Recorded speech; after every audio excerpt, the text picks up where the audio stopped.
The 7th episode begins in Boston. Duffy drives Reacher to meet Teresa's grandmother, Mrs. Daniel. After breakfast, chowder, and insightful observations by Mrs. Daniel, they go to the airport with renewed determination to find Teresa for her grandmother's sake. In Chicago, Negley ambushes a man in his bathrobe while he's getting his morning newspaper. He's Coppos, the man who sent the killers after her at her office. He gives up Julius McCabe as the one who ordered the hit. When she names Xavier Quinn, Coppos visibly blanches and comments that very few people left alive know that name. Coppos explains that he used to be Quinn's fixer when he was set up in Chicago 5 years earlier. Quinn took over a family-run export business, but killed them all when they refused to bow to his demands. From Chicago, he moved on to Bizarre Bazaar. Castus theorizes that if Quinn is hiring hitmen, he's cleaning up before moving again, and that he'll take care of the Becks too. Negley punches Coppos out before leaving.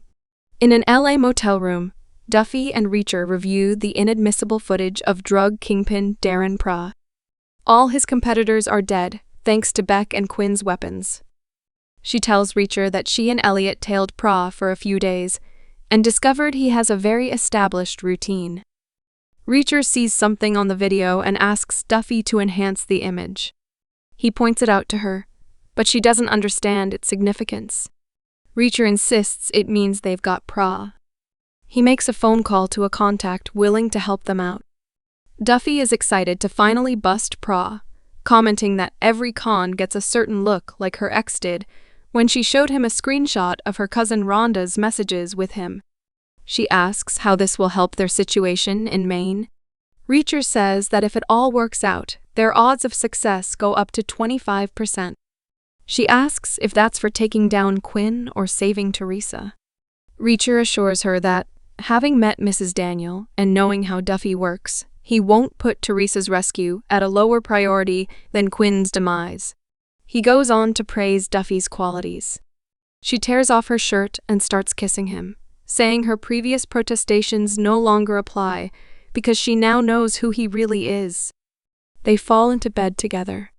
Reacher and Duffy find Pra at a poolside club and convince him to go for a ride with them. They take him to his gallery. Pra insists the gallery is a legitimate business. Reacher cites 18 U.S. Code Section 3559 CE, also known as the Federal Three Strikes Law. It states that if someone commits 3 serious violent felonies, they receive a mandatory life sentence. Since Pra already has 2 strikes, they just need to prove he has a third. In the surveillance video, Reacher noticed Pra parking in a handicapped spot after hanging a handicapped placard on the rearview mirror. He and Duffy track down the doctor who wrote the certification for the placard, threatening him with physical violence if he doesn't document Pra's severe knee arthritis. That is considered extortion, which counts as a violent felony, making it 3 strikes. Pra insists he never threatened the doctor. Reacher admits that's what the doctor said too, but after being threatened with having his medical license revoked, he'll say anything they tell him to. Pra realizes they're the ones committing extortion. Reacher says he just needs to do them a favor, and they'll leave. Pra calls Beck and demands a shipment of weapons, telling him he'll send a man up from Baltimore with the payment. After hanging up, he tells Reacher and Duffy to get out. Duffy places a call, and a large DEA force enters. While Reacher and Duffy won't pursue the fraudulent parking pass business, the DEA accountants plan to scrutinize the gallery's books. Pra realizes he's trapped. Duffy cheers as she points out Rhonda's face to Reacher. Back in Portland, Maine, Reacher and Duffy reconnect with Villanueva. They stake out the exchange site where Beck usually meets Pra. When Beck arrives, he has a large bandage over his right ear. Negley steps out of the other car, posing as Pra's man from Baltimore.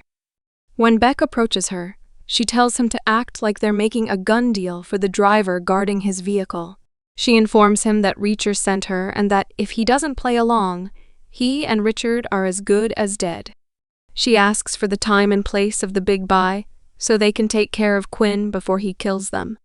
Beck tells her that Quinn has changed the plan and won't share it with him. He's been told to focus on his birthday party, which Quinn won't let him cancel. Negley decides he's of no use and starts to leave. Beck stops her and insists they get him and Richard out. She points out that he needs to help them help him. Beck shares that the buyers are flying in that day from Yemen to a private airfield. She hands him a slip of paper and gets in the car. Before she leaves, he makes it clear that Richard has had nothing to do with the crimes he's committed. She assures him that Reacher knows and that Richard has nothing to worry about. Quinn drives up to an abandoned warehouse where Teresa is being held captive in the basement. He tosses her some food and a bottle of water, telling her that people are looking for her. As he prepares drugs to inject into her, he tells her that if she wasn't worth something to his buyers, he would have used her himself, chopped her up, and thrown her into the riptide hole. She listens to this without expression or reaction. She tries to resist when he comes close to inject her. Still silent, she looks defeated as he forces the needle into her arm. In a motel room, Duffy hands out lunch to Reacher, Negley, and Villanueva. They discuss the implications of the Yemeni buyers. Reacher concludes the weapons are for a terrorist strike on U.S. soil. Duffy plans to call around and find out what private flights are coming in from Yemen. Negley indicates she wants to talk to Reacher in the other room. In the adjoining motel room, she asks how Quinn survived. Reacher explains. She points out this isn't like Margrave or New York, that Quinn's men are trained for deadly force with a stockpile of insane weaponry. Reacher asks if it's making her reconsider. She says she's stating it for the record, so he knows she understands the risks. When she tells him about tracking down Costa Paulos, he realizes that she had already known he was in Portland when he called her to be part of their sting. Knowing that Reacher has feelings for Duffy, Negley advises him to have Duffy sit out the final firefight. He tells her there's no way Duffy will let that happen, and Villanueva will be right by her side. Richard is fixing the toy gun in his studio when Beck walks in and startles him. He tries to hide what he's doing, but Beck is worried he has a real gun and might do something stupid.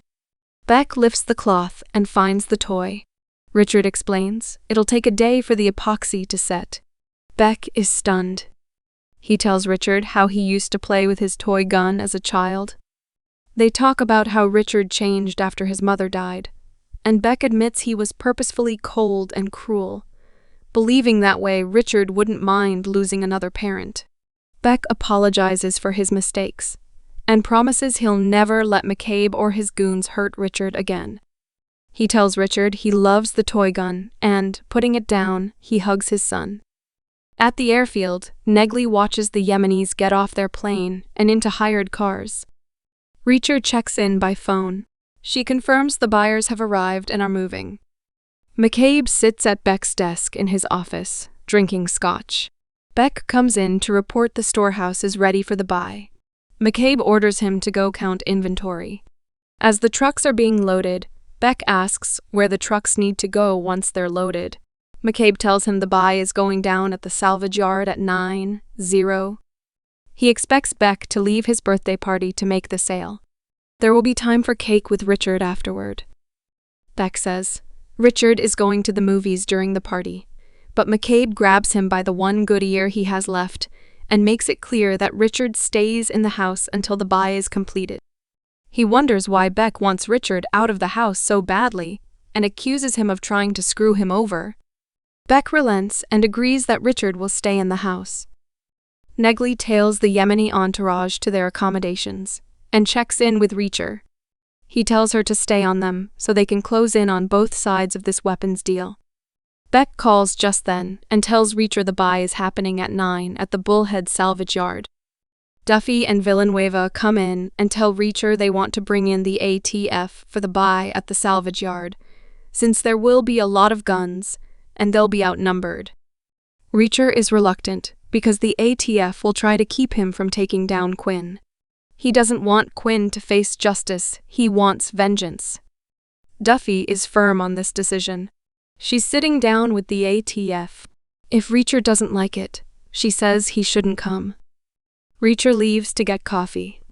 At the ATF offices, Supervisor Doe Sears is incensed that Duffy took so long to inform them their agent is dead. He takes the intel and determines that a TF will send a team. Duffy argues that they lost an agent too, and her CI is still in danger. Sears agrees they can be on site, but only in the surveillance van. Reacher interjects and advises Sears that a TF needs to send people to Beck's party to round up McCabe's other men. Sears asks why Reacher is in the room.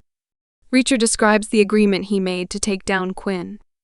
Sears tells Reacher to observe the op from the van with Duffy and Villanueva. Reacher refuses and leaves. Before walking out, Sears points out that he's obligated to call the DEA to tell them about Duffy's conduct. Villanueva tries to take the blame, but Duffy doesn't let him. Villanueva and Duffy clear out the motel room while Reacher naps. While Villanueva is packing the car, Duffy and Reacher discuss the situation. Reacher states he wants his cousin Rhonda for a moment. She understands, but her priority is rescuing Teresa. At the storehouse, Beck leaves instructions with the foreman to finish loading the trucks. He'll meet them at the salvage yard since he needs to get dressed for his party. At the house, preparations are in full swing. Beck helps Richard with his bow tie. He tells him he's stepping out for a minute, and that Richard needs to lock himself in his room at 9:0. McCabe interrupts their hug to tell Beck to get going. At the salvage yard, the ATF forces are in place. The trucks roll in, followed by Beck's car. In the surveillance van, Reacher can't take it anymore and busts out, saying he needs air. Duffy follows and finds him assembling a sniper rifle. They argue, but she backs down and returns to the van. Reacher sets up and calls Negley to let her know to go dark, the second everything's over. He sees a second vehicle drive up and tells her the buyers have arrived. She tells him she's still following the buyers, they're still on the move. She describes the road she's on, and Reacher realizes the deal is going down at Beck's house. The salvage yard is a trap for Beck.